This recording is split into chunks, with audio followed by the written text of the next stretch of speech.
그만 던 싱안을 누가 다 먹었을까 줄거리를 네. 얘기해 주실 수 있을까요?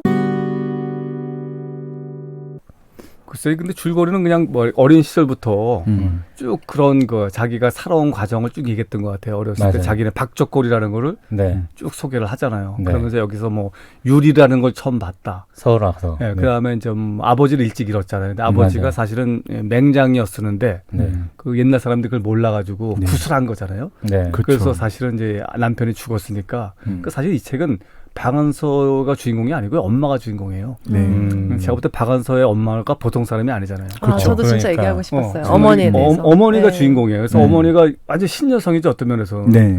그 이제 어쨌든 양반 동네 그리고 이 할아버지가 양반의 마지막 그 존재인 것 같아요. 네. 그냥 아무것도 남은 건 없는데 네. 그냥 양반 이름만 남은 그런 네, 사람인데 그쵸, 그래서 그쵸. 어쨌든 아들을 죽인 거잖아요.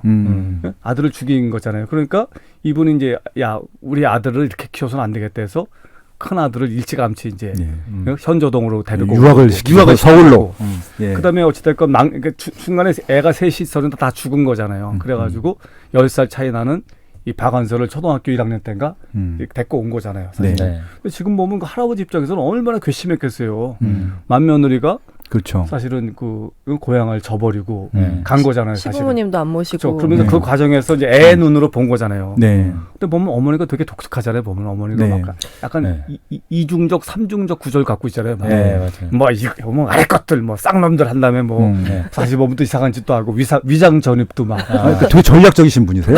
머리가 좋고요. 네, 맞아요. 그러니까 그 오빠를 먼저 데려간 다음에 그치. 나중에 데려가잖아요. 이게 순차적으로 그렇죠. 한 번에 하면 감당이 안 되니까. 아, 그러니까요. 네, 전략적이신 분. 그다음에 오빠가 저기 거기도 끌려갈 뻔하잖아요. 징용에 예. 징용에 끌려갈 징용. 뻔하잖아요. 그래서 근데 와다나베 철공소인가? 예, 네, 와타나베. 와타나베인가 예. 거기 이제 그럼 하는데 보면 이제 어떨 때는 뭐 일본 놈들이 싹 없었으면 좋겠다 하다가도 네. 어쨌든 와타나베 덕분에 아들이 안 가니까 정말 높은 사람을 많이 알아서 좋다 그래서 조선 총독부에 취직을 시키고 그랬잖아요. 그러니까. 네. 근데 보면 정말 일반인들이 다 그럴 수밖에 없는 그러고 그러니까, 엄마가 잘 맞아요. 공산당이 밀고 내려왔을 때도 네. 그런 게 있잖아요. 보니까 네. 일단 도강을 해야지 네. 도강을 했다 와야지 되니까 막 도강한 척하고 막 그러고 보면 참 어머니가 참 대단하고 박완서가 오히려 약간 조연이라는 생각이 들어요. 맞아요. 애 네. 눈으로 자기 엄마의 그 행동을 네. 쫙 보는 그런 것들이 있고 그다음에 보면 중간에 뭐 돈 훔친 얘기도 나오잖아요. 뭐 돈 훔쳐서 뭐 사 먹었는데 엄마가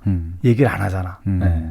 그런 거 보면 참 엄마가 네. 되게 지혜롭고 네. 그다음에 그 아들이 그 좌파가 되잖아요. 그때는 네. 사실 똑똑한 사람은 다 좌파가 좌익이 네. 됐잖아요. 근데 엄마가 바로 끊질 않잖아요. 보통 같으면 막 내 쫓든지 야단치든지 그렇지 않는데 고양시인가 거기 어떤 선생으로 내보내면서 자연스럽게 이렇게 응? 그 거리를 두게 거리를 두게 하는 거라든지 이런 거 보면 참 어머니가 보통 어머니는 아닌 것 같아요. 네. 네. 응? 그냥 그런 것들을 애 눈으로 어쩌면 그렇게 섬세한 기억을 갖고 있을까. 그다음에 그 기억을 얼마나 그렇게 잘 표현했을까. 난 너무 그게 임프레시브예요. 맞아요.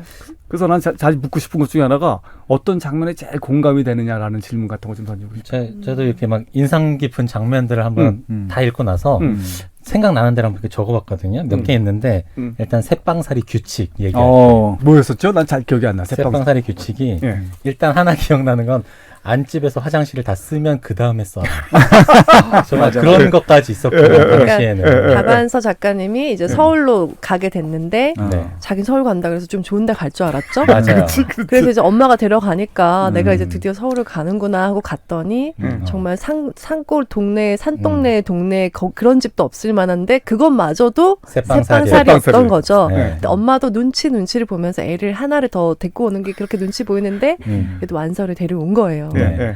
그래서 이제 규칙을 얘기한 거죠. 그래서 이런 얘기들을 해요. 네. 안집 애하고는 안 노는 게 수다. 까딱하던 애싸움에 어른 싸움 된다. 이런 말도 하고 안집 애가 뭐 먹을 땐 쳐다보지도 마라. 안집 애가 가지고 노는 걸 탐내거나 만져보지 마라. 안집엔 들어가지 않을수록 좋다. 그러니까 이런 식으로 얘기를 하죠. 근데 이게 또 되게 기억이 나고 그리고 저도 막 어렸을 때 이렇게 한번 새빵살이를 했던 적이 있는데 그때도 좀 눈치 보면서 살았던 게 어렴풋이 기억이 나더라고요. 그래서 그런 게 하나 좀 기억이 났고 또 하나는 지금까지 계속 얘기했던 위장전입 얘기. 너무 또 웃겼던 아이 교육에는 정말 부모들이 다 똑같구나. 그래서 이런 의견도 나오더라고요. 사실은 그거는 부모들이 자식에 대한 그런 것들에 대해서 뭐 따지는 건 되게 어려울 것 같아. 아니 부모라는 건 본능적으로 자기 애를 교육 여건 좋은 데로 보내고 싶어 하잖아요. 네. 네.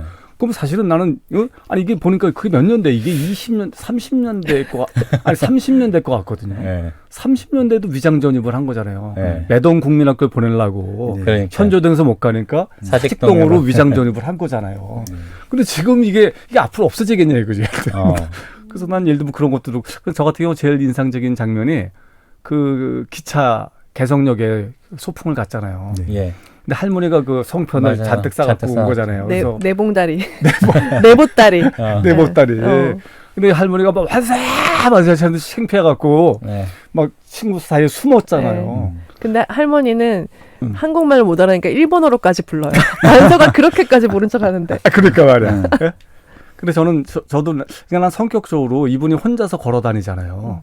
저기 자기 집에서 네. 학교까지. 근데 저도 약간 약간 어렸을 때 내성적이라 난 제일 창피했던 게 부모님이 학교 오는 게 너무 창피했어요. 저도 그랬어요. 아 그래요? 그래서 나는 벌써 어머니가 와 있으면 여기가 뜨끈해. 그래서 딱 보면 어머니가 교무실 밖에서 잘 보고 있어. 아 그럼 막 그럼 갑자기 막 어디 숨고 싶어요. 그리고 시험도 잘 안 보여주고 그래서 내가 저는 저희 때는 고등학교 시험을 봤으니까 제가 이제 경복을 시험을 봤는데 내가 제발 어머니 오지 마시라 입시장에 어머니가 오면 내 시험을 잘 못 본다 그러더니 막 다짐을 하더라고. 절대 안 간다고. 근데 웬걸 끝나고 나오니까 또 앞에 계시는 거야. 그리고 뭐 맨날 학교를 오시는 거야. 근데 똑같은 거야. 이거 박안사 할머니랑. 응? 근데 그 쪽팔려가지고 막 숨고 막 어머니가 이쪽 정문으로 막 담 넘어서 도망가서 뭐 집에 가 있고 막 이런 것들이 느껴져갖고 네. 아 애들은 다 이렇구나 이런 생각했는데. 근데 빠숑님도 그러셨어요? 저도 그냥 어머니 오면 괜히 그냥 쑥스럽고 부담스럽고 뭐 그냥 어머니가 창피하고 그런 건 아닌데 그냥 오시는 자체가 좀 부담됐던 것 같아요. 똑같은 아유 그게 또 그냥 난 그래서 그런 대목에서 너무 가슴이 절절하더라고. 그래서 그 박완서는 결국 서울대까지 가게 되잖아요. 그러니까 어머니의 전략들이 다 통해서 굉장히 통해서 그 시대적인 변화. 이게 우리 지금 줄거리 얘기하고 있었거든요. 그래서 그 이후의 얘기도 해주세요. 그러니까. 그래서 이 책에서 나온 거는 그래서 좀 전쟁 얘기가 많이 나오잖아요. 전쟁 그때 도광하면서 일어났던 일, 그 다음에 그 뭐 북한 애들이 내려와서 거기서 망신당한 일, 그 과정에서 오빠가 결혼했는데 올케가 폐병. 처음부터 병원에서 만났었죠. 그렇죠. 근데 오빠가 이제 올케가 되게 예뻤는데 그래서 그때부터 폐병에 걸리면 저렇게 극진한 대접을 받는구나 뭐 이런 얘기도 나오고 그러면서 그래서 거기서 딱 끝나는 게 그죠. 오빠가 어디서 마지막에 끝나죠?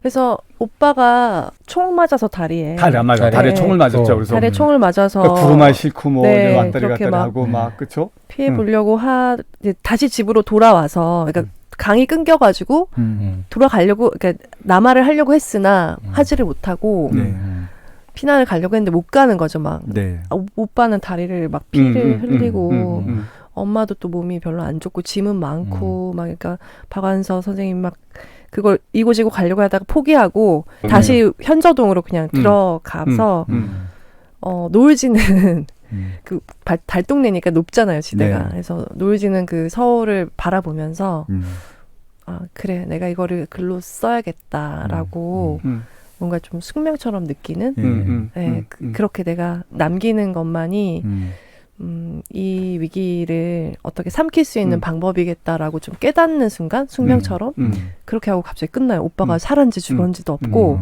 그래서 어떻게 되는지 가족들이 되게 궁금한 상태로 딱 끝나요. 아 그렇죠. 근데 구성도 너무 세련되지 않아요? 근데 이제 저는 다 읽은 사람으로서 보면 이제 저는 제일 그 인상 깊은 게 굉장히 사실 그래도 그게 19살짜리 20살짜리잖아요. 그쵸. 한참 감성이 예민할 때 이제 유교가 나서 그리고 어쨌든 얼마나 집안일이 많은 거예요. 오빠 죽고 뭐 그다음에 올케도 죽고 그다음에 아버지 그러지 뭐 개성에서 내려와서 이상한 어찌다가 달동네 가서 막 좀 이렇게 살지 그러니까 얼마나 그게 거기다 북한 애들이 내려오면서 뭐 이제 막 그러면서 그 젊은 여자가 얼마나 힘들었을까. 근데 그 이후에 보면 이제 그게 나오잖아요. 거기 이 사람이 처음 책을 쓴 게 나목이라는 책이거든요. 나목. 그게 이제 박수근 화백에 관련된. 그러니까 보면 이제 이 책에 나왔나 보면 이분은 이제 그 6.25 때 그 PXSA를 하잖아요. 박한서 네. 씨가 이제 그래서 영업사원을 하는 거예요, 한마디로. 네. 그래서 이제 양키들한테 초상 하나 그려주면 $1. 하면 $1 중에 얼마를 영업사원이 갖고 이런 걸 했나 봐요. 그러다 보니까 그때 이제 그런 이제 환쟁이들이죠. 그림 그리는 사람들이 많았는데 그 중에 한 사람이 그 유명한 박수근 화백인 거예요. 근데 이제 박한서 씨가 그때 그 소설에서도 자기가 굉장히 교만하게 영업을 한 거니까 자기가 영업을 해와야지 쟤들이 밥을 먹으니까. 그래서 이제 다 무시했던 사람들인데 나중에 60년대 박수근 화백의 전시회가 있다고 그래가지고 가본 거예요. 근데 이 사람이 충격을 받는 거죠. 아, 내가 저렇게 유명한 화백을 그렇게 PX에서 무시하면서 살았구나. 내가 저 사람 얘기를 꼭 잘 한번 써서 이 사람의 그 떨어진 명예를 실추된 명화를 한번 살리겠다라고 글을 쓰다가 아, 이걸 픽션으로 쓰는 게 낫겠다. 그래서 쓴 게 남옥이거든요. 그게 그 사람의 처녀자이거든요. 그러니까 난 소설이라는 것도 그런 생각이 들어요. 이게 무슨 하늘에서 뚝 떨어진 게 아니고 자기의 삶의 그런 부분들을 잘 녹여내다가 어느 순간에 탁 된 거거든요. 그래서 그 사람의 소설은 대부분 나는 그분이 겪었던 거에 뭘 얹은 거라는 그런 생각이 들거든요. 그래서 난 그런 면에서 사실 이거는 그만둔 싱아는 누가 다 먹었을까는 약간 뭐 천년이죠. 50년대까지 나보다 한 51년도까지의 내용을 여기다 다 네. 옮겨 심은 거다라는 게 제 이제 0세부터 한 20세까지 경험담. 뭐 이제 글쓰기에서 그런 얘기 많이 나오거든요. 이제 제일 강조하는 것 중에 하나가 차고 넘칠 때까지 기다려야 된다는 거예요. 이분은 이제 글을 이제 얼마나 많은 상처가 있겠어요. 오빠도 죽고 다 그랬으니까 이분이 그 애가 초등학교 1학년 때 들어갈 때까지 안 쓰고 있었던 거잖아요. 그다음에 시어머니를 모시고 살았거든요. 근데 이제 이제 에세이 같은 데 보면 그 시간에 전혀 낭비의 시간이 아니었다는 거예요. 자기는 되씹고 곱씹으면서 언젠가 나를 그렇게 못 살게 굴었던 애들을 내가 다 소설로 한번 혼내주리라. 뭐 이런 거. 박수근 화백에 대한 건 내가 한번 해주겠다. 이런 것들 다 그런 다음에 이제 글을 쓴 거거든요. 그래서 난 요즘도 보면 그런 생각이 이 사람이 40에 썼잖아요. 40에 데뷔를 했거든요. 40에 데뷔했는데 요즘 보면 젊은 애기 엄마들이 굉장히 자기 개발에 관심이 많잖아요. 그러면서 애하고 같이 있는 시간을 낭비의 시간으로 생각하고 나만의 시간을 갖고 싶어하고 그런데 나는 그게 뭐 나쁘다고 생각하지 않지만 내가 박한서 선생을 보면서 느끼는 건 뭐냐면 결코 낭비가 아니라는 거죠. 그 시간이 결코 낭비가 아니고 그렇게 뭔가 축적의 시간이 있었기 때문에 이런 대작가가 탄생한 거 아닐까. 네. 근데 되게 놀라운 게 그분이 40대 이 책을 처음 남옥이라는 책으로 처음 소설을 쓰기 시작했잖아요. 그리고 이 싱아 이거는 훨씬 더 이후에 쓰신 거잖아요. 근데 그거를 어떻게 어린 시절을 다 기억해서 이렇게 쓰셨을까? 정말 진짜. 근데 에세이에 보면 이런 대목이 있어요.